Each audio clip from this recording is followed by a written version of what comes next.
trouble is that, like Silver was a big nag, the Mustang is a big car, so it has a large frontal area, which is bad for aerodynamics and therefore bad for going fast. And the more Ford modified the Mustang for GT racing, the less of a Mustang it became, until they figured they'd never win a damn thing with it while it was recognizably a Mustang, and officially canned the project. At least, that's how the story now goes. They say that the Le Mans project then became completely unofficial, a skunk works outfit with fewer than 20 designers and engineers hidden in a design studio in a basement behind a padlocked door, determined not to let it go and coming up with an outline design for the rebirth of the GT instead, probably slipping some clay and wheels through on expenses as new pencils or something. Certainly, it put a few noses out of joint when they eventually showed it to the whole design and management team, but the upshot was that they had designed the new GT. And, oh my, grandma, what a small frontal area you have. The GT, then, very much like the original GT40 and quite unlike the GT of 2005, was designed primarily to go racing. But GT racing rules being what they are, if you're not designing a top-pace LMP prototype, you have to make road versions. The GT class is dominated by Porsches and Aston Martins and Ferraris and Corvettes, road cars converted for racing. The new GT isn't quite like any of those, nor a Mustang. It's long, 4,779mm, and low, 1,063mm, or 41.8 in, and wide, 2,003mm in the body, 2,238mm to the mirrors. Not that you'd know it was that wide from inside the cabin, which sits its occupants almost as close together as you would be in a Caterham. That's not something that Aston Martin or Ferrari could do in their road car because you wouldn't buy an Aston if you kept elbowing your passenger, but this isn't fundamentally a road car.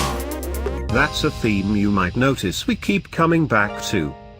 Getting under the skin of the 2017 Ford GT. The passenger cell is a carbon fiber tub, light and stiff and with an integrated roll cage inside it at the point of production, something somebody making road-going GT cars wouldn't, etc., behind which sits a 3.5-litre, twin-turbo V6 EcoBoost engine, which drives the rear wheels via a Getrag 7-speed dual-clutch gearbox. The race car uses a different sequential box. The engine is interesting. Yes, it's boosted to 647 bhp, but fundamentally it's a pure EcoBoost unit, with 60% parts commonality with one fitted to Ford's F-150 pickup.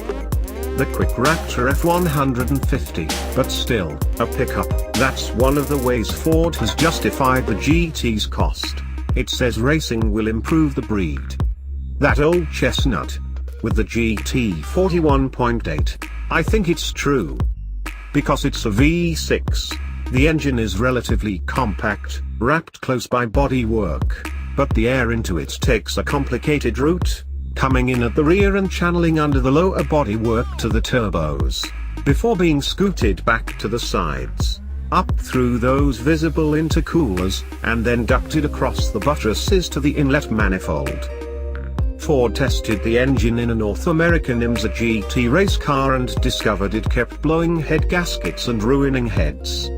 Its engineers modified it for racing and, to their credit, fed the expertise back into road car engine design, where the lessons now form part of the engine design rule book. There are other road handovers, such as 8 composite components in the GT's chassis that are part of a development program to reduce the cost and time taken to make lightweight materials. Today the GT, one day a focus. And you've got to keep reminding yourself of these road car links, I think, otherwise the GT could be a hard thing to warm to, regardless of how good, objectively, it is. Because, well, isn't it a bit cynical, a bit unfair? Totally in keeping with the rules, of course, and designed and made by very lovely people and everything. It's just that it's a perilous path to go down, future GT cars start to be designed as racing cars in the first place, rather than being race versions of road cars that you can see and buy.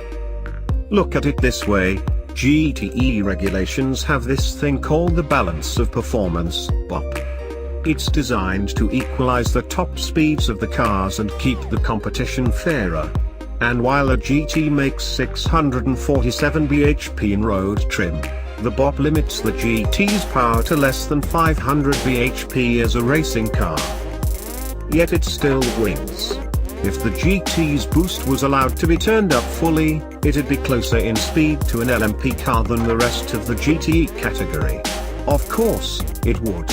Because it's a flipping racing car. If I were racing an Aston GTE car, I might be a bit miffed.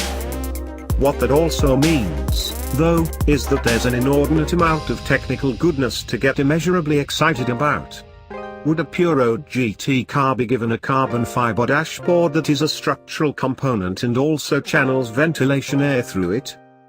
Would it get fixed seats with pedals that move instead, via a fabric pull strap?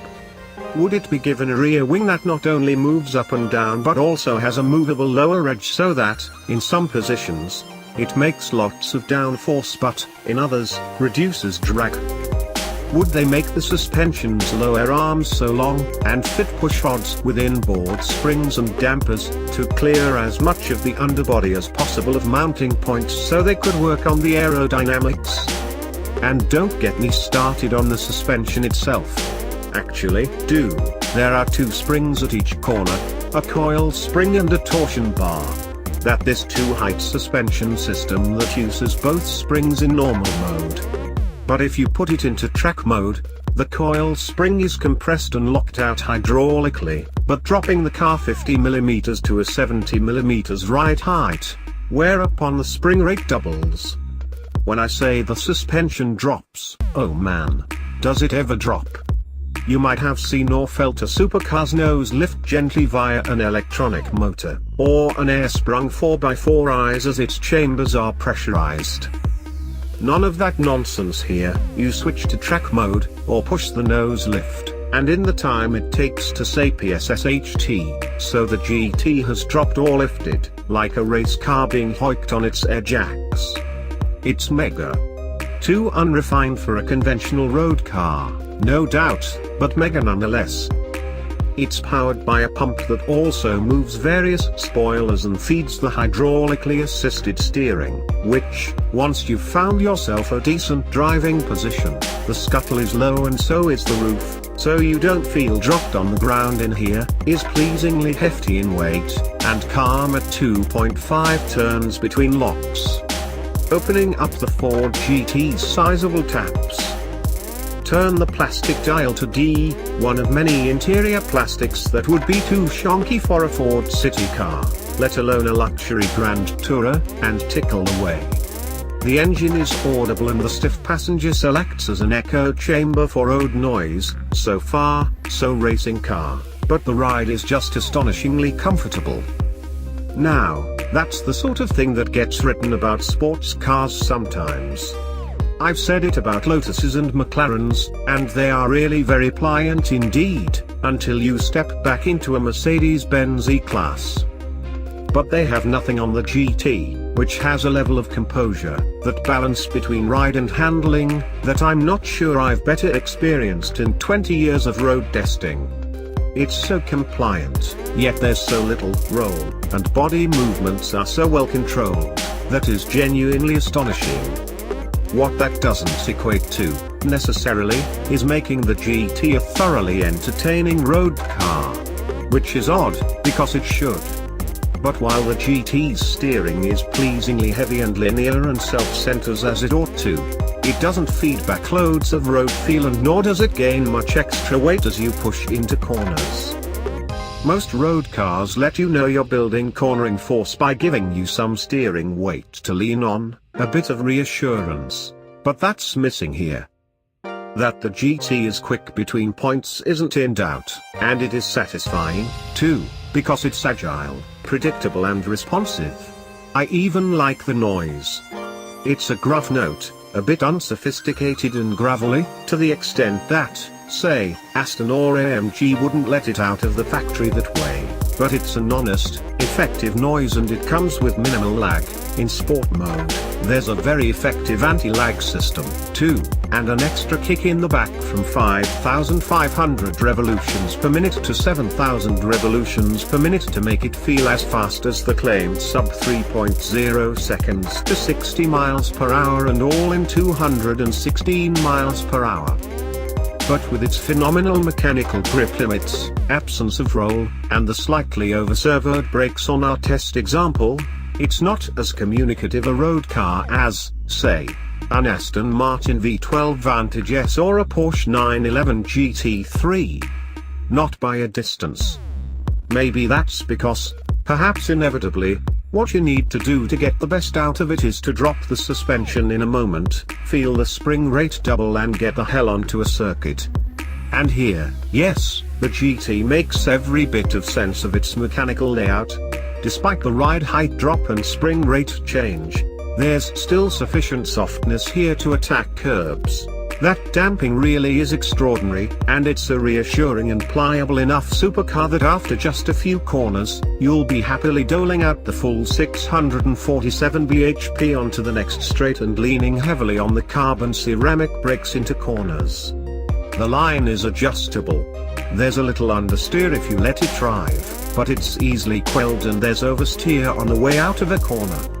Really, though, what the GT appreciates is being driven properly, trailing the brakes into a corner, getting back on a power at their apex, doing what race drivers are meant to do to it. Ford says its original performance benchmark was the Ferrari 458 Special, but then McLaren launched the 675 LT, so it bought one of those and realigned what it wanted the GT to do. Ford's engineers say the GT is quicker around every racetrack it has taken it to. And I believe them.